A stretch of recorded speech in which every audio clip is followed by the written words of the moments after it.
Welcome to the Post Shift Podcast, your raw look at the hospitality industry, brought to you by SHC. What is happening, Post Shifters? Welcome back to another episode of the Post Shift Podcast. Of course, I'm your host, Shawn Soole. For this week's shots, we're getting close to the end of the year, and I wanted to revisit some stuff I did 4 years ago, which is crazy that it was 4 years ago.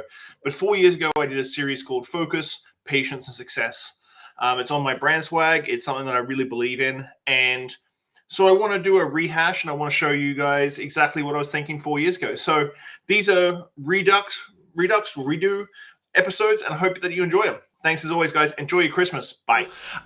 This week was kind of interesting. So I was going to I didn't want to do a PowerPoint, but I was like, I don't really have a office area anymore. Like, the whole backdrop is my bar. And so I wanted to do something that I'm going to do for the next 3 weeks. It's something that I've been sort of ruminating in my head, distilling it down, sort of, so to speak, and sort of figuring out. And I want to call it Focus, Patience, and Success.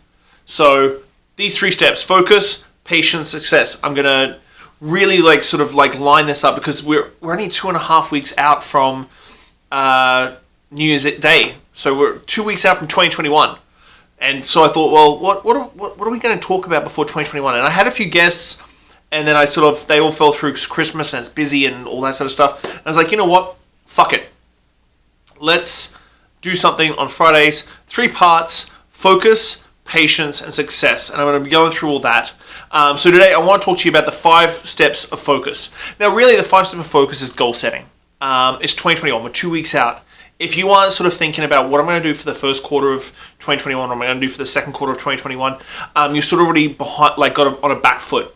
So I really want you to sort of start thinking about what do you want to achieve in those first 3 weeks of thing. The great thing is that from now, pretty much today, Friday, till the New Year's, no one's going to be working. Now, you have a choice. Are you not going to work? Or are you going to seize this opportunity when a lot of people are taking time off with their family? Well, this is going to sound horrible. Taking time off with their family and celebrating Christmas, but taking time off and taking those extra days off and unwinding for the end of the year. Now, this year's been hard. I don't blame you for unwinding. I'm not saying hustle through it, but if you want to achieve some goals in that first quarter, you've got a solid 2 to 3 weeks, which is frustrating for me because I want to get stuff done. I want to bang, bang, bang, and people are like, well, I'm going to finish up my work week this week on Friday and not be back at work till after the New Year. So, but that being said, I'm going to do a ton of website redesign, get myself set up for 2021. So, this is the opportunity. You have a couple of weeks where people are taking their downtime. You can really seize the day and do some stuff that you've been holding back on because you've been busy with the meetings and the Zoom calls and the cocktail things and all this sort of stuff. So, 5 steps to goal setting or the focus. That's what I think. The focus is goal setting. The focus is goal setting. Goals that motivate you. Now, I've talked about this a ton. Happiness. Do you wake up and still feel motivated and happy? There's days when I don't. I'm going to let you on a secret that I've told everybody before. I don't always wake up feeling motivated. There's days when I'm just I just want stuff to click a little bit more. This is going to be the thing, but set goals that motivate you, that go, that's the end line, that's the end line, that's the end line, that's the end line. That's the hard thing for me personally, on a personal note, for me to lose weight and start exercising, is because I don't see the end game. When I used to work out and be very fit, it was for the football team, or for the track team, or for the regionals, or the state titles and stuff like that. So for me, not having that end goal is hard for me to do, and I'm putting a lot of effort into my fitness this year. For 2021, I put on too much weight during COVID. I need to lose some weight. So an end goal for me is to be 240 pounds, which is a lot of weight away for that. Work by the rule of SMART, S-M-A-T. Specific goals. What do you have in mind? Don't say that you want to be financially stable. That's not specific. Don't say you want to, saying you want to buy a new car is relatively specific, but not really. Be specific in what you want to do. Micro and macro. I suppose buying a car is a macro thing, but micro and macro. Do you want to keep your staff happy? Do you want to reduce labor by 2%? Do you want to get that client that you've been chasing for the last couple of months? Do you want to close that big deal? There's little micro things. These are the specific sort of goals that you can really set and really tackle. Manageable. It has to be manageable. The one thing that I have issues with is managing my goals, because my goals are always bigger than my mouth or bigger than my head, or whatever the metaphor is. But are your goals manageable? Do you want a really big goal, but you don't really want to work more than 40 hours a week? Really have a think about that. That's where the manageability, the self-awareness, the work ethic really comes into play. Like, is it a manageable goal? Is it a goal that you really should be pitching for third quarter, fourth quarter of 2021? Is it a goal that you should be pitching for 2022? It's not a bad thing to be self-aware enough to understand that you're not going to hit that goal. That brings us to the next one. Attainable. Is it an attainable goal? Saying you're going to make $1 million in 2021, it's not an attainable goal. Well, it probably is for some people, but is it attainable for you? Can you actually do it? Again, work ethic, self-awareness, all these sort of things. Is it an attainable goal? Relevant. Does this goal relevant to your life, to your happiness, to that waking up and being motivated? If it's just making money, this could be an issue. I really do truly believe that if you're in a game to be making money, it's probably not the best game to be in. So, is it a relevant goal? And time-bound. Now, this one's a great one. Time-bound is going to tie in with my last point, but time-bound, T. Be okay with changing your mind. Be okay with like going, oh, this is not working. This is really hard. Let's pivot or take a step sideways or unilaterally or whatever crazy corporate word you want to use, and change your mind and go a different direction. Is it time-bound, like I need to be out of my parents' house in 3 months? Okay, so how do you make that happen?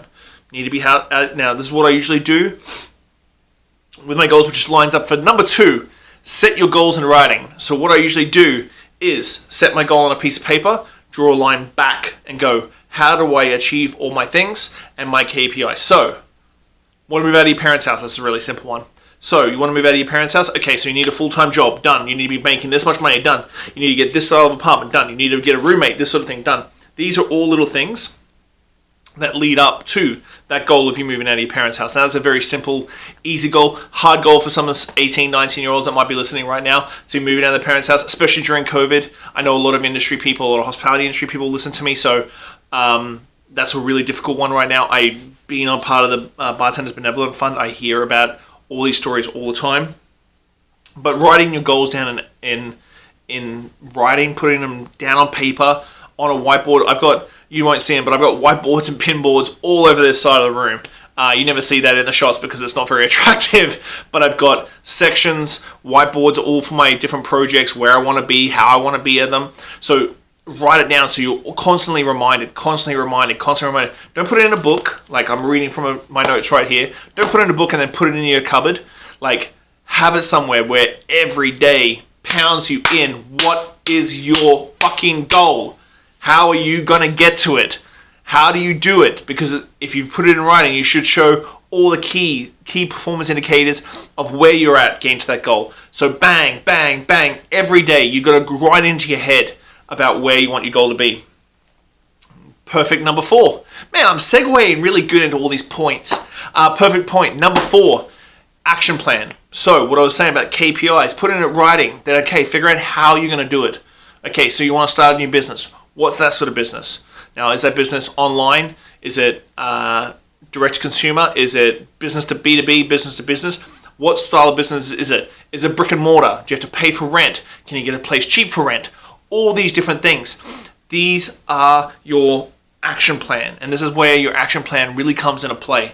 It's like, how do you achieve your goals? And you really need to sit down, stop, take a breath, turn the phone off. Not turn the phone off like you're taking it off the hook anymore, but turn the phone off, turn your computers off, sit down with a piece of paper, figure out where your goals are going, and set an action plan with milestones throughout that action plan to win. So, last point, number 5 is assess and re-gear. Now, this one, a lot of goal settings is like keep pushing. I want to say assess and re-gear. Why do I want to say assess and re-gear? Is that assessing and re-gearing means that you can change your mind. You have to give yourself the liberty to change your mind and go a different direction. There is no reason you ever need to keep to the same plan. Now, when I work in restaurants, I talk about mission statements and those sort of things. Those sort of things need to put in stone. As a personal person, you don't need to have a mission statement. You need to have where you want to be, how you're going to get there. Write it down. If something's not working for you, whether it be social media, your website, something, stop. Regear, think about it, change your mind, go a different direction. There's nothing wrong. Changing your mind is demonized in society these days. And changing your mind is not a bad thing. If you're in university right now and you want to be a bartender, obviously post-COVID, do it. Whatever makes you happy. Change your mind. Changing your mind means it leads to happiness. Changing your mind means that you can be a happy person when you wake up. You can be motivated for those goals. Don't do things that don't make you happy. I talk about this with people all the time. I never do anything that doesn't make me happy. Everything I do makes me gloriously happy, whether it be my family, my work here, tasting BC spirits, making cocktails, learning new things. Everything makes me happy. And anything that doesn't make me happy, I cut from my life very freaking quickly. I don't have, we've got another 40 years in this world. I'm not going to waste my time on being unhappy and being miserable because of some dick or some douche online or some relationship, whether that be family, friends, whatever. Got to be happy. And that's where you reassess, re-gear, and change your direction if you need to. So, this is my first part of three parts of focus, patience, success. So focus is all about goal setting, like really focusing down on exactly what you need, what you want out of this life, out of 2021. Let's not even forget about the life. Let's stop about life. Let's just talk about the first 3 months of 2021. What the fuck do you want? And on that note, I'm going to leave it there. Thanks as always for the support, guys. I'll chat to you real soon. Bye. Thanks for listening, Pose Shifters. Well, I hope you enjoyed that episode. I really enjoy sitting down with friends and peers and just chatting about the industry and getting down to the nuts and bolts of what's really going on out there. Make sure you like, subscribe, comment, everything on all the platforms. Just hit it up and I'll do my best to answer any queries or questions you have. I'll see you next week, guys. Bye.